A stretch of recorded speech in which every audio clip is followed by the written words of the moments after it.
learn how to machine applique like a pro? Come and join us for this class and you'll learn lots of new techniques. We'll work mostly on the satin stitch, but buttonhole or blanket stitch will also be included. Satin stitch is a little trickier, so once you get good at that, you're going to be great at buttonhole or blanket stitch as well. There are 3 classes to this course. The first one will set up your machines. The first one we'll do fusible web, talk about the different kinds, the pros and cons of each, choose thread, teach you how to use that so you can be ready for the next class. And in the next class, I'll have a practice piece ready for you.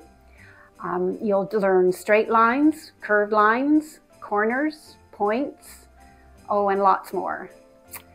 After the second class, we'll move on to the third class, and you'll get to make a cute little apron like this one.